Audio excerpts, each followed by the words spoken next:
SB07 दा चाहिँ यहाँनिर यसरी ज्यान जोखिम लाएर पर बाढ पीडितहरू के कस्तो छ अवस्था तिनीहरूको अवस्था त्यो सोध्न लागि कोसिस गर्नुहुँदैछ जानु लागि हो।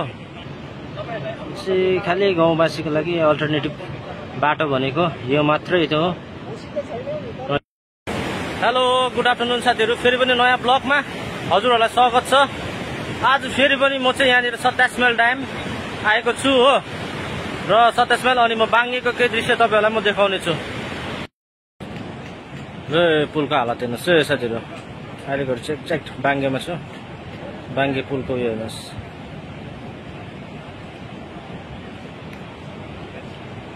हालत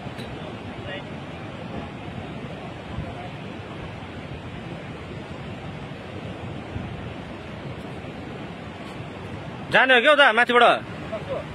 सक्छ नि, सक्छ।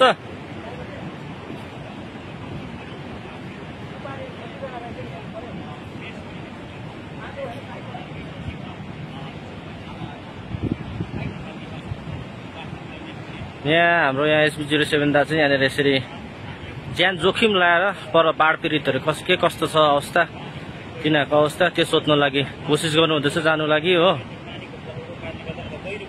यहाँ हेर्न सक्छ तपाईँहरूले निकै नै टाढा पुगिसक्यो हो।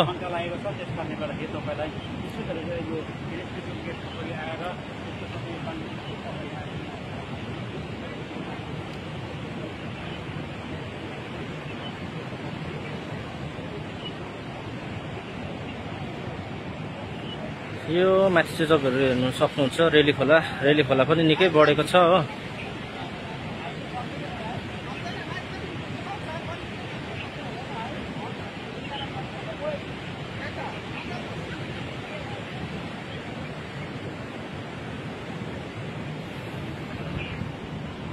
रेली खोला हो। दा चाहिँ यहाँ माथि चढेर जानु कोसिस गर्दैछ। आँटा होइन कहाँबाट जाँदैछ यिनीहरू चाहिँ? टिस्टा खोला हेर्न सक्नुहुन्छ, टिस्टा खोला। आज चाहिँ तपाईँको 3टा गेट खोलेको रहेछ हो। 3टा गेट खोल्दाखेरि नै तपाईँको यस्तो डरलाग्दो भइरहेको छ। जानकारी अनुसार चाहिँ यहाँनिर तपाईँको 6वटै गेट खोल्न पनि सक्छ कुनै पनि समय।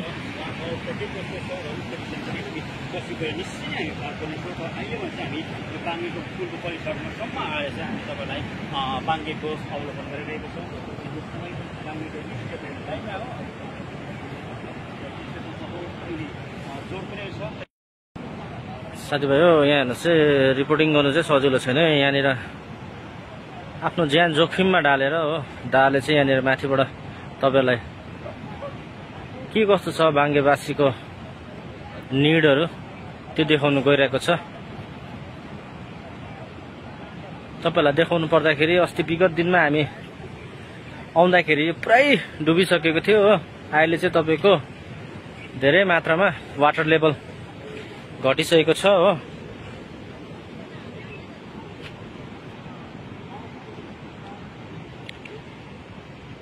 तपाईँहरूलाई पनि थाहा भएको कुरो हो र भिडियोमा तपाईँले देख्नुभएको थियो अस्ति विगत दिनहरूमा कस्तो डरलाग्दो थियो यो रेली खोला। यो किनकि आफ्नो फ्लोमा बग्नु नपाएर टिस्टाको कारणले गर्दाखेरि सबै पानी यहाँनिर जमेको थियो। पुल 80% जस्तो डुबिसकेको थियो हो। अहिले घरि चाहिँ पानी चाहिँ तपाईँको छोडेको छ, 3टा गेट छोडेको छ र पनि पानी चाहिँ धेरै नै कम्ती छ र कुनै समय पनि सबै गेट खेल्नु सक्छ भन्नुहुँदै थियो CSFले। यहाँनिर तपाईँको अर्को भाइले पनि ट्राई गर्दैछ है। लो हेर्नुहोस् है, सजिलो कहाँ छ है साथीभाइहरू। हातमा फोन बोकेर बुम बोकेर यसरी चढिरहेको छ हो।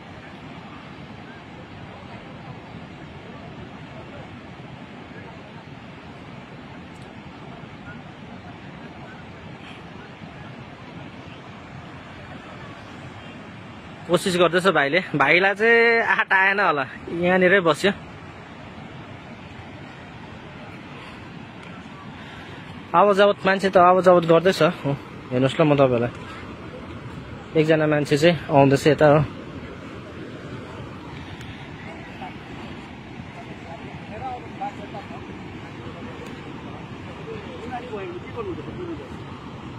बिमारीहरूलाई बिमारीहरूलाई त अहिले अब संसारमा हस्पिटल छ सानो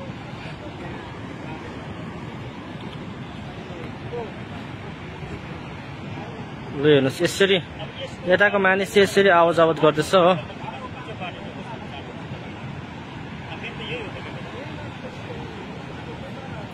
यसरी आवाज आवत गर्दैछ हो।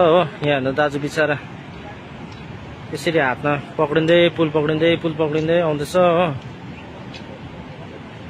यो के कारणले हो प्रश्न छ है मेरो साथीभाइहरू तपाईँहरूलाई पनि, के कारणले गर्दाखेरि यस्तो डिजास्टर भएको हो र यसको समाधान अझै पनि यहाँ बाङ्गेवासीले पाएको छैन कि कसो भन्नुहुन्छ साथीभाइहरू?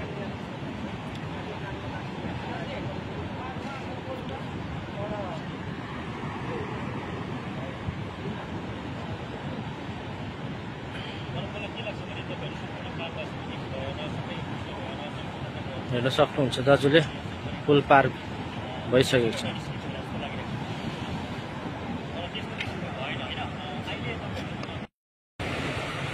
टिस्टा 27 माइल ड्याम हेर्नुहोस् है साथीहरू। अहिले घडी चाहिँ तपाईँको 3टा गेट खोलेको रहेछ हो र पानीको वेभहरू हेर्न सक्नुहुन्छ तपाईँले।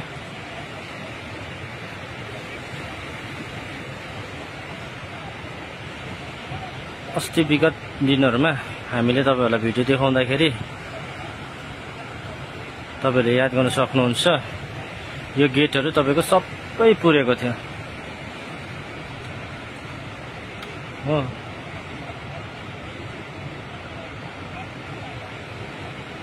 अहिले घडी हेर्नुहोस् टिस्टाको वेब त्यतिकै छ तपाईँको 3टा गेट मात्रै खोलेको छ र वेभहरू यस्तो डरलाग्दो छ। यहाँ बलुवाको थुप्रो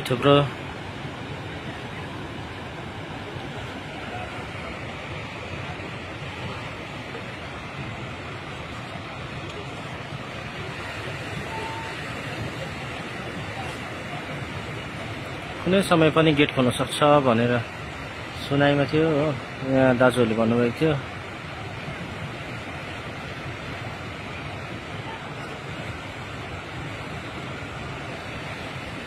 बाङ्गेवासीलाई चाहिँ साह्रो चाहिँ बाङ्गेवासी मात्र नभएर सुरुक समतार जति पनि यो बाटो भएर रम्बी स्कुल पढ्ने नानीहरू छ आवाज आवत गरिरहेको छ।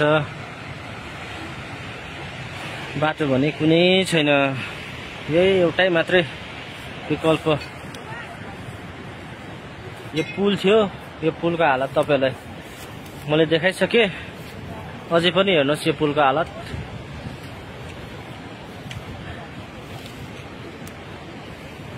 विशेष त अब जुन बिमारीहरू हुन्छ तिनीहरूको कहाँनिर आएर आवाज आवत कासुरी गर्दछ। यो कुरो चाहिँ माथि हाई लेभलसम्म तपाईँहरूले पुर्याउनुहोस् है यो भिडियोलाई चाहिँ। बाङ्गेवासीको अवस्था यस्तो खराब छ साथीभाइहरू। यहाँ जो बसिरहेको छ उनीहरूलाई मात्र बाढ पीडितलाई मात्रै नभएर यहाँ जति पनि यो बाटो भएर हिँड्ने गर्दै थियो हो यात्राहरू थियो स्कुल पढ्ने नानीहरूदेखिको लिएर हरेकजनालाई नै असुविधा भइरहेको छ।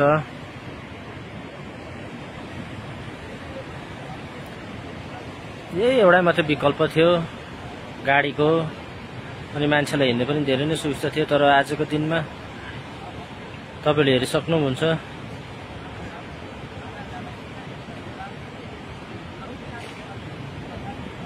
धेरै नै असुविधाहरू झेलिरहेको छ अहिले चाहिँ बाङ्गेवासीहरूले।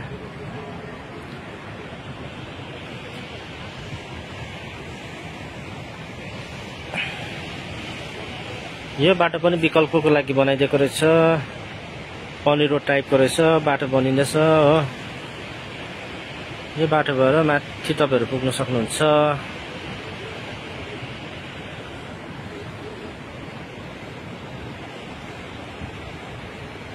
घरहरू हेर्नुहोस् त साथीभाइहरू बाङ्गेको।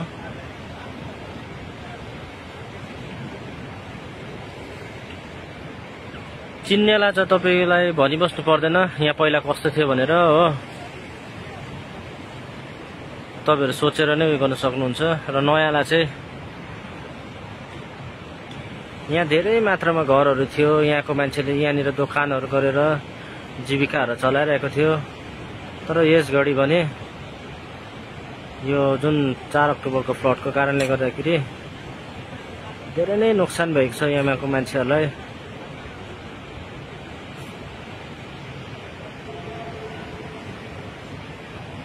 हेर्न सक्नुहुन्छ यहाँ घरहरू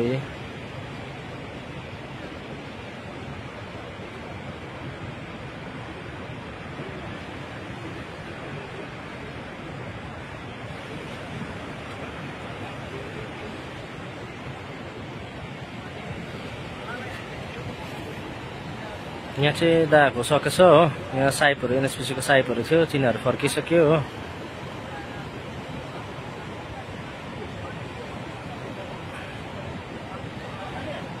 विकल्प नै छैन बाटो जाने हो, घर जाने। यहाँ यसरी पेन्टहरू खोलेर हाफपेन्टमा हिँड्नु परिरहेको छ हो।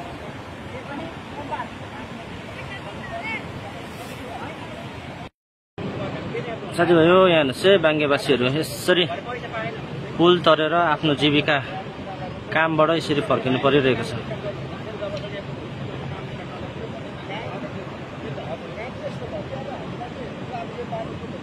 यहाँ हेर्न सक्नुहुन्छ एकजना चाहिँ लेडिज पनि छ हो। यसरी जानु परिरहेछ।